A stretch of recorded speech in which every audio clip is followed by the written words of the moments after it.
Okay, let's just come over here and sit down for a second. So I'll introduce myself a little bit, and everybody get a seat. Is this your whole class then? We're missing two. Okay, and two ladies in the class. I like that. That's cool. And you guys, I hope you're doing it with passion, interest in it, really? Everybody? Cool. You know, that's how I got into it. I started out, I was 15 years old, and I used to walk back and forth to high school. I used to go by this taxi cab and limousine company. And so, you know, I'd be walking by in the chain link, and I'd look in through the chain link, and I was like, it was fascinating to me. All that stuff tore apart and people working on the stuff. You know, I had the bug like you. I was tearing stuff apart when I was a little kid. My bike had to get tore apart at least once a month. The wheel bearings would get done, and I'd put it all back together. And I just begged the guy for a job. I kept bugging this guy. His name was Joey. And I kept saying, hey, give me a job. And he was like, get out of here. I mean, he was not very nice to me. But finally I said, look, man, I'll work here for free. And if I don't make you happy in a week or two, you let me go. You know, I'm out of here. It's not going to cost you anything. And he said, yeah, okay. So I showed up, and he had me cleaning. You know, he just had me doing grunt work. By the second or third day, he gave me a job, and I think I started out at like $2.30 an hour. Yeah, that tells you how old I am. You know, that was my first job. I cleaned out limousines and taxi cabs and learned to do oil changes and then brake jobs. But basically it was grunt work, you know. It was cleaning up after guys and organizing. And I didn't realize it at the time because, you know, what does everybody want to do? You want to get in there and get the work done. You know, you want to learn how to do a motor and do all that stuff. But Joey, the guy, was a smart dude. He was teaching me what's important, and that's, you know, so if you go into this career, I'm going to tell you this so that you don't get disheartened by it. You have to learn how to clean a floor. You have to learn how to organize your workspace. You have to learn how to keep up and be smart about it. So I tell everybody when I hire a guy, especially new young people, so this is a question I'll ask you like I was going to hire you, because this is car repair. So you get a 500-piece puzzle, and it's all together. And I say, I'm going to give you $100. Whoever can take the puzzle apart, complete every piece, and put it back together. Whoever wins that is going to get the $100. So everybody's brain right now should be engaging. Okay, how am I going to win that $100? Because that's basically what being a mechanic is. You got to take it apart because your diagnostic skills are going to be pretty low. That's the hardest thing, you know. You're going to find a master tech usually to work underneath, and he's going to help you like how to figure out stuff, you know. You got to take the puzzle completely apart, every piece, and get it back together quick. Give me an idea how you'd do that. How would you organize the pieces? Different colors and also the Excellent. Let me teach you about life. A quick little thing. I got a lot of stuff. I'm going to talk to you. Don't fall asleep. Okay? This is life here. I call it the 4 O's. In everything you do, there's opposition. Is an opportunity with options to overcome. And I'll give you the secret one, to obliterate the competition. See, I'm competitive. You got to have that in your life if you're going to excel. So opposition, I got a puzzle here. But it's an opportunity to what? Make $100 with options. So those are 2 good options. Give me another one. See, I've been doing this a long time, so I got all kinds of options. I'd whip that puzzle over real quick, and I'd take my marker, and I'd start marking. I'd go 1, 2, 3, 4, 5, 6, 7, 8, 9, 10, and I'd mark it. I'd just marked up the crap out of that puzzle. Bam, see, you like that option, don't you?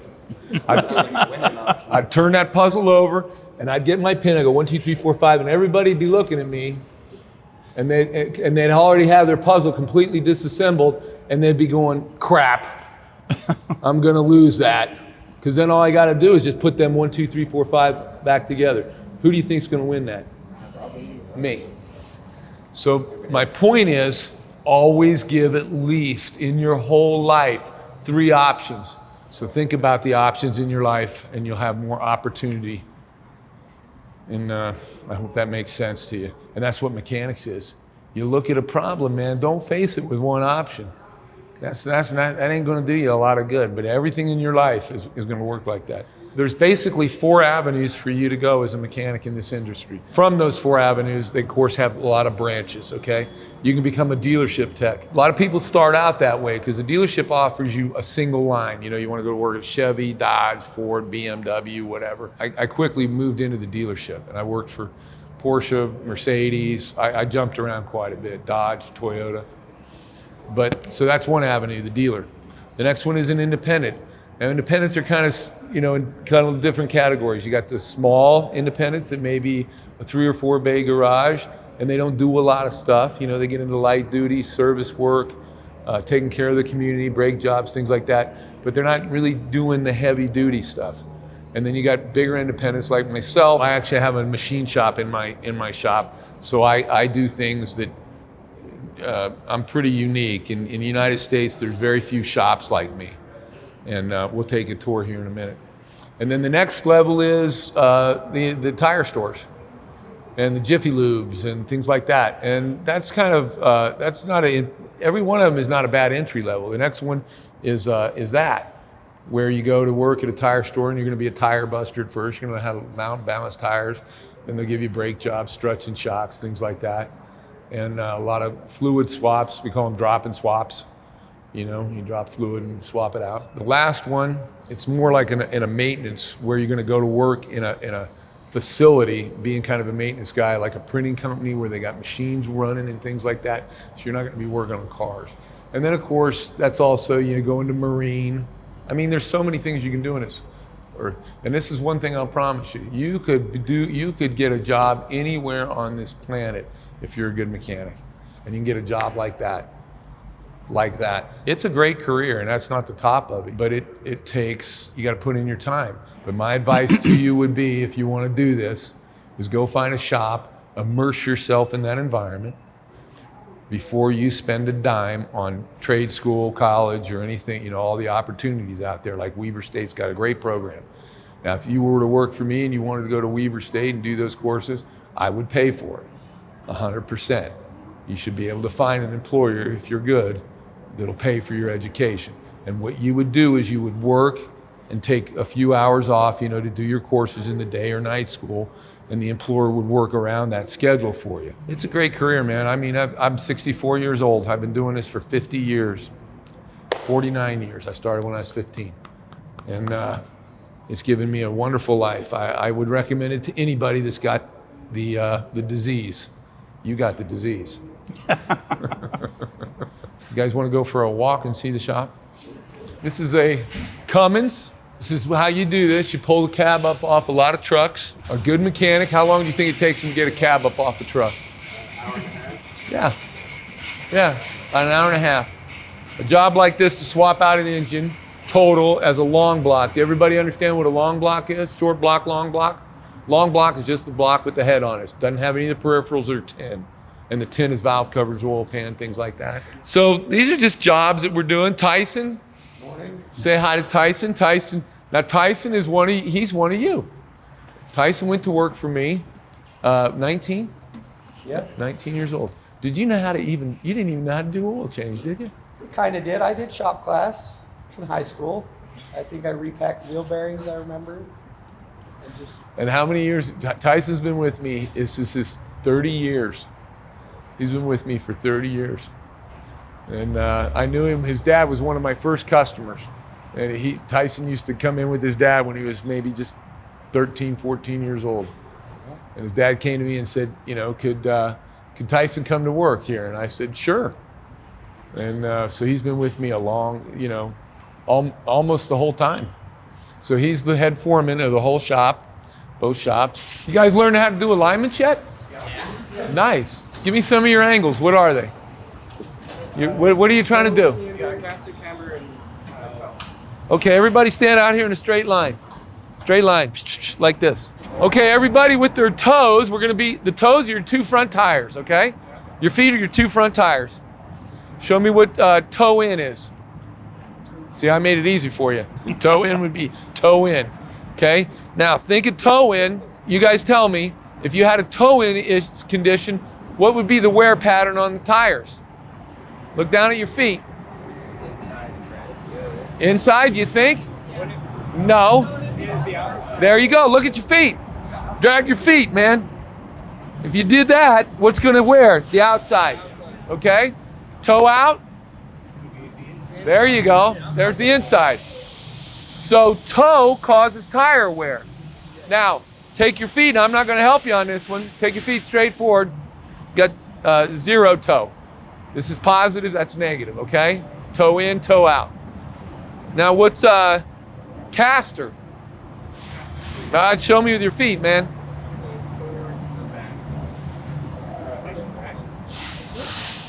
I'm going to make this easy for you. Positive caster is that. Okay? That's positive caster. Take your right foot and put it forward. Okay. Now, does toe cause pull? Everybody, this is important. This is what I'm teaching you right now. You need to understand, sorry about the sun in your eyes. You need to understand, this is how you learn to diagnose things. You want to know, you want to be able to look at something and go, what the freak caused that? That caused that. That's your job. That's your job as a mechanic. That's not all your job, but that's a major portion of your job because you got 4 C's: condition, cause, correction, confirm. I'm full of these things, you know. We got the O's, we got the P's, and I just gave you the C's. We'll go through the whole alphabet if you like. Okay? But that's, so if you got your right foot forward, put your right foot forward, that's caster is going to be more positive on the right. Now, think you're going, and let's just say your toes straight. Is the car going to pull to the left or the right? Because, thank you, it's going to do this. You know, so when you look at your alignment things and you go like, the guy's complaint is, hey man, my car pulls to the right. I let go of the wheel and it pulls to the right. What can cause that? Caster, not toe. Caster. But what do? The very first thing you do before you do an alignment, what's the very first thing you do? Check tire pressure. Beautiful, dude. That's so good. That is so good, dude. But you missed one. But that's good. I'm going to give that to you. What's the very first thing you do? Take it for a test drive. Don't you ever, never, ever work on a car without driving it. Okay? Don't you ever do that. Now, you ain't got to take it on some drive all the way to Farmington and back, but go out and just feel it and drive it, listen to it, because it's your patient. You want to become a little familiar with it. So you test drive it first, and then the very first thing you do when you pull it in on the rack is check your tire pressure. Because if I had low tire, if my caster was right, my toe was right, and I had a pull to the right, you would have a low tire on the right as a probability. You can also have cord separation, things like that. So these are things you want to learn. Okay, what's our, now camber. Okay, so we got positive caster, negative caster. Okay, toe in, toe out. Now camber, show me with your feet what camber is. Dude, good job, dude. That's camber. That's positive camber. Is that going to cause tire wear? Yeah. Positive camber is going to cause tire wear on the on which side? I just gave you the answer. Outside. Yeah. Negative camber. It's like that. Okay. Now, toe is connected, right? Toe is connected. You got tie rods, you know, a rack and pinion with tie rods on it. So toe is connected. Is camber and caster connected? No. So you can have negative camber on one side and be right here. Is that going to cause a pull? Yes. Which way is it going to cause a pull? Yes. Good for you. Okay. Those are basically your 3 angles in alignment. Now, you know, we didn't worry about the rear end. You know, you got your thrust angle too. You guys have heard about that, right? So if you're and what do you do first, the rear or the front when you're doing alignment, if you got a 4-wheel alignment to do? Huh? Just, you guys are good. You're doing a good job. Good job. Okay. So this isn't much. We're working on a warehouse. These are some engines and cylinder head work that we've done. And back here, there's 3 engines there. There's all the same engines. And so they're organized. Now the motors, we're rebuilding them, but this is all the peripheral, the turbos, the intercoolers. Those are marine engines from a district in Fort Lauderdale, Florida. And they shipped them out here for me to do their 3 engines in a boat. And then we'll put them all back together. So that we're organized. What we're doing here is we're prepping pans for engines that we're rebuilding. We're cleaning them and I'll show you, he's actually doing that in there. Over here, I'll show you some of this equipment. Now here's a piston. There's one of the rings there that's broke. Here's a wrist pin. There's the connecting rod. Yeah, wow. So this is a crank welder or a cylinder welder. You can basically put a cylinder in here. It's like a lathe, turn it slowly, and the flux comes out of here, and there's the welding rod. And this is how you weld a crankshaft journal. Because when you have a crank that goes bad and you can't get a new one, you can weld metal back on it and then grind it back down to the right size. And that's what this machine does. I think it's one of the most coolest things to watch is how they grind cranks. And I got a son that is one of the world's best crank grinder, and he's good. And but he can offset the chucks, and that's how you do. You know, if you think about it, this is a Cummins crank right here. You know, to do the mains would be easy, right? Because they're in the center, right? The main bearings, the main journals, they're in the center. You just turn the crank around, bring that grinding wheel in and grind it. How are you going to grind the rods? See how they're offset. You do that with the chucks. You offset the chucks so that the rod, when you're doing that rod, it's spinning in the center. It's go look it up on the internet.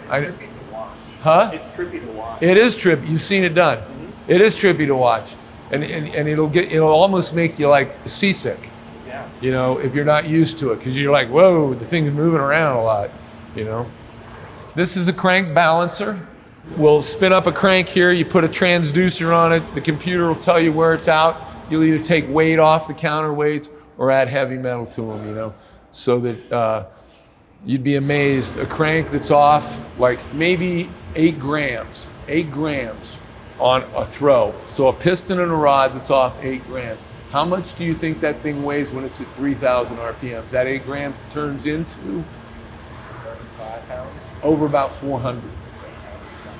Yeah, and that imbalance causes that crank to flex. So a balanced crank is not only smoother on the engine, but it adds to the durability of that engine because, you know, your oil clearance on a crank, basically oil clearance on about any bearing in any engine is 0.02 of an inch. Anybody know how thick your hair is? We'll measure your hair. So do they balance cranks from the manufacturer? No. Every crank I've ever spun up, even brand new ones. Now, when I say that it balances them, manufacturers do not do that. A crank grinder, where you buy a brand new crank from like Callie's or Eagle or all the people that'll sell you crank, they'll balance them neutral, but they don't know the weight of the piston, what kind of rod you're going to use, what type of rings you're going to use, and all that reciprocating weight is a variable that they don't know. So they don't come fully balanced. Yeah, they come, we'll say close. But that's why. Somebody give me a hair. I don't have very many. I'm not pulling one of mine. Am I pulling on it? Yeah, you can feel me pulling on it. It's 0.002, 0.02 of an inch, right? See that? 0.02 and a half. Almost 3,000 of an inch. She's got healthy hair.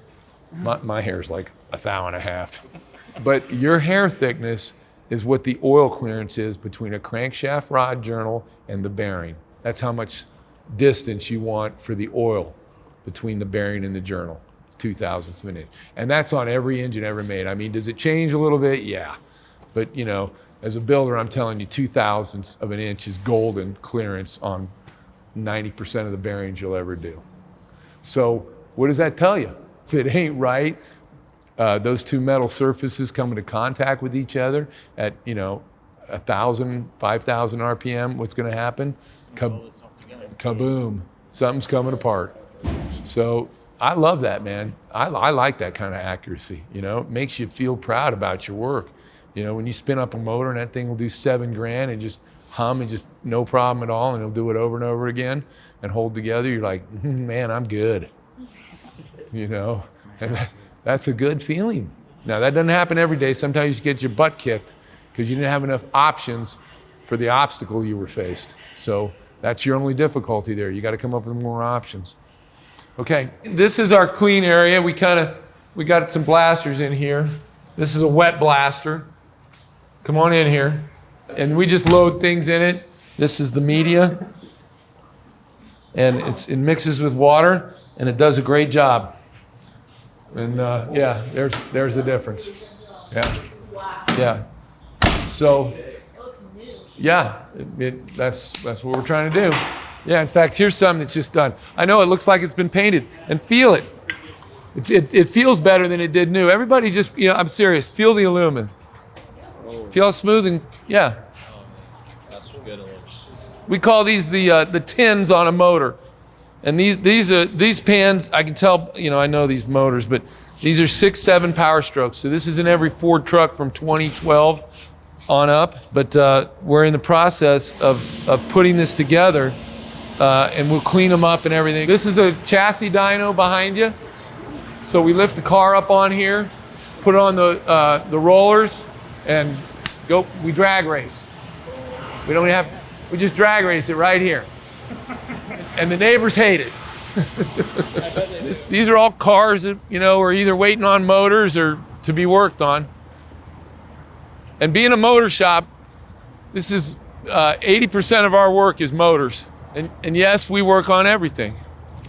Why not? You know whose Jeep that is? I'll tell you, he won't mind. He's probably the biggest conservative talk show radio host in the world. And you wouldn't know him, but his name is Glenn Beck. Your parents will know him. That's Glenn Beck's Jeep. He's got a ranch up in Idaho, and he brought that down for me to work on it. This is a motor that we're putting back together. This is their second motor. Interstate Batteries they've had a tough year. Both of their trucks, their motors went down. And that's a 6-7 power stroke. Kind of a different motor in the sense that the intake, most of the time, your exhaust is on the outside of an engine. Not on this one. The intake is on the outside, and the exhaust is on the inside. And it's actually a pretty great design. But you can kind of look at that and you can say, how do they get that out? And how do they get that in? And you'll see that everything's routed perfectly. There's no bolts laying around that don't get put back. And that's what you want to do. You want to be good, man. This industry needs, most of the time people think this industry has a bad rap for a lot of reasons. And I don't think it's because mechanics are dishonest people at all. I've never met a dishonest mechanic that blatantly, and I've been around a long time, and I really never admit, I've seen some really crappy work. I've seen some work that was done because they didn't know what they were doing, but that doesn't make them a thief. It means that they were probably doing something they shouldn't have been doing.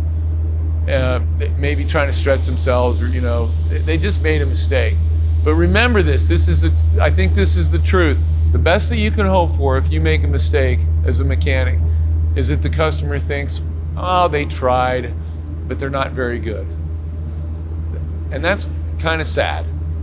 What normally happens is they rip me off. I gave them my money and my car's not fixed. So these are 4 C's. You have a condition, you have a cause, you have the correction, and you have the confirmation. And that's my saying. Most everyone forgets about the confirmation, so let's walk through it. You call up a doctor and you're crapping your brains out, you got diarrhea, that's your condition, okay? Your cause, you ate some crappy food at some Mexican food, and it's just like, it's burning you up, man, it's going through you, okay? So the correction is, take this medicine. The confirmation is call me in the morning and see how, if you feel any better. That's as simple as I can make it. Let's talk about a car. You have an overheat condition. Don't make the mistake of you diagnosing a system you don't know about. So this is what I mean by that. People call me up and they go, how much for a water pump? How much for this? How much for that? It's like you calling a doctor because you've been crapping your brains out with diarrhea and saying, how much for a stomach transplant? And you'd be as shocked at how many people want to do that to me. And I'll tell them, I don't quote jobs over the phone because it's malpractice, because I haven't looked at you, you know. Well, my brother that's a fry cook at Denny's looks at it and he says it needs a water pump. Well, great, I'm still not gonna give you a quote. What's your problem?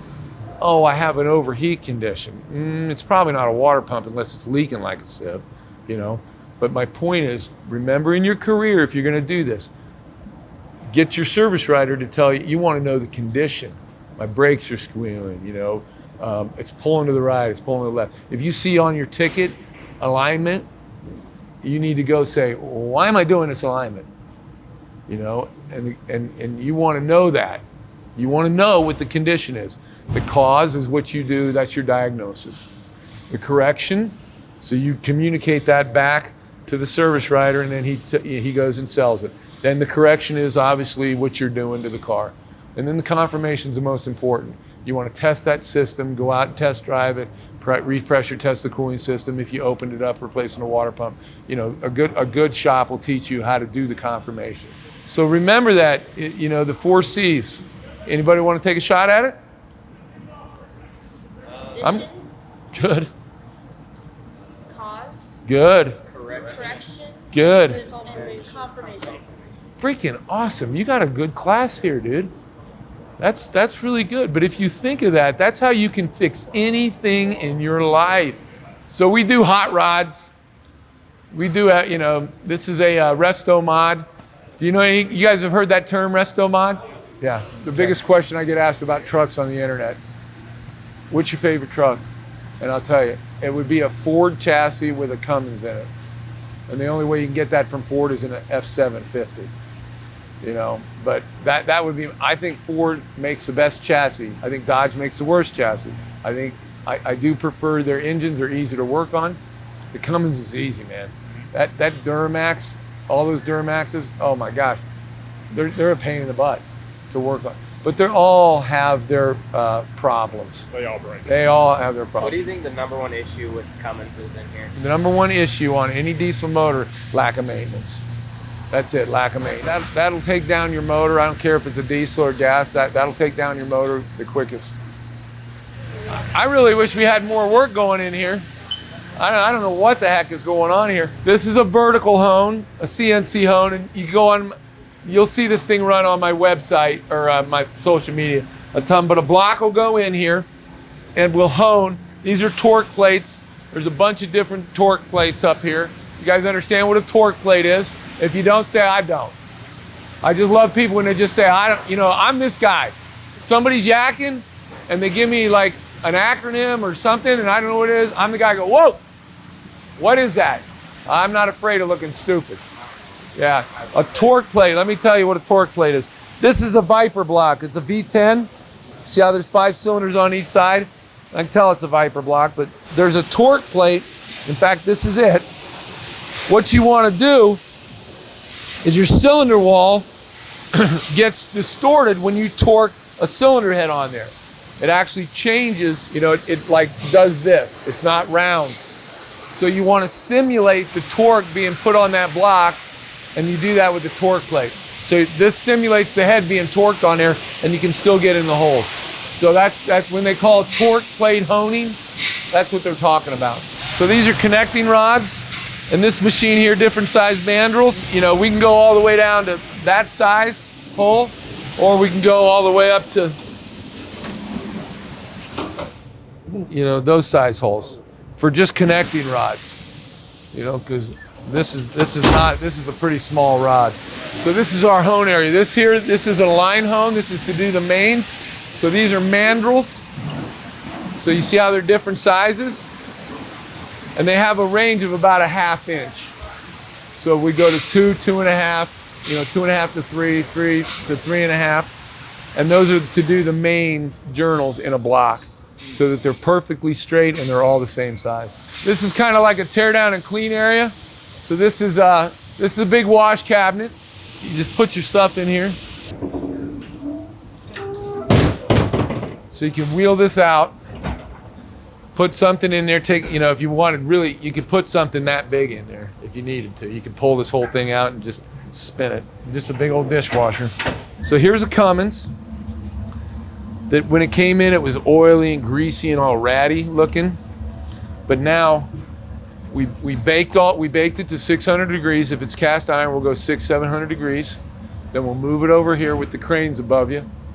And then there's a paddle wheel in the bottom of that. You guys ever heard of shot blasting?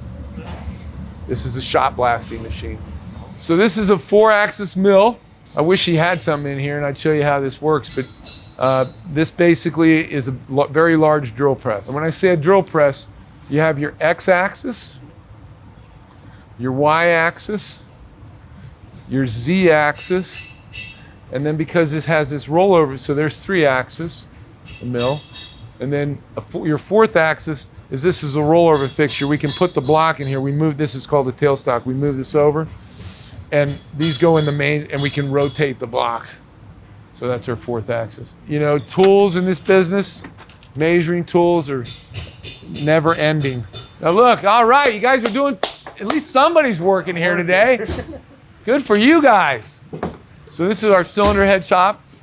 This is where we do cylinder head work. These look like Volkswagens. Audi. Audi. Same thing. Same thing. Yeah. What we'll do is we'll disassemble a head completely, and then you can see we've resurfaced the deck here in one of our mills and made it, you know, you could shave in that thing if you wanted to. And he's checking spring pressure. All the springs have to pass a certain test, and so there's an opening pressure, and then there's a closing pressure, and it's different on every motor. You got to look it up, you know. And these are the mills behind you that do all the head work. These are engines that we've probably either been waiting to be tested, and this is a sim test machine. So the crane overhead, we would lower the engine down in here. We usually do this kind of stuff in like batches. We'll say, okay, we're gonna sim test 5 engines, and we'll just bang them out, boom, boom, boom, boom. But you lower the engine down here, you use a couple of bolts on the back end of the crankshaft. You put this coupler in there, there's a 20 horsepower electric motor in there, and I can spin the motor up in this test stand. I can do all these 8 leads here. I can do a running compression test on it, record it. I can check my oil pressure. I can vacuum check the cooling system. So before we put that engine in a car or send it out to a customer, I've wet benched it so that I know it's got good equal oomph in the holes, oil pressure, and the cooling system is sealed up. This is Joey. Hello, everybody. Come on in here. It's a tight fit. Joey is that guy I told you, he's one of my sons. Joey is an excellent motor builder. He builds all our motors, not all of them, but 90% of them. Let me see, do you guys see some things on that motor that just, what's the first thing you see besides a motor? Condition, cause, correction, confirm. There's some confirmation here. You guys know about torque specs, right? Yeah. You know, all these bolts that you see dots on, that's his confirmation that I torqued that bolt, because, you know, maybe the phone rings or maybe somebody comes in here and says, hey, Joey, come look at the, blah. You know, and he comes back and he goes, did I do that? You're starting over. Yeah, you're starting over. So you got to loosen them up and go through the retorque sequence. So everything you do as a mechanic, if you want to be good, figure out a way to confirm. Miles, is he in here? He is. Miles, first thing you got to do is turn around here, because they got to know where we stand about our F's. You know, there's. See, I told you I got every alphabet letter covered. Faith, family, fishing, and fast cars, and we don't give an F about anything else. It's a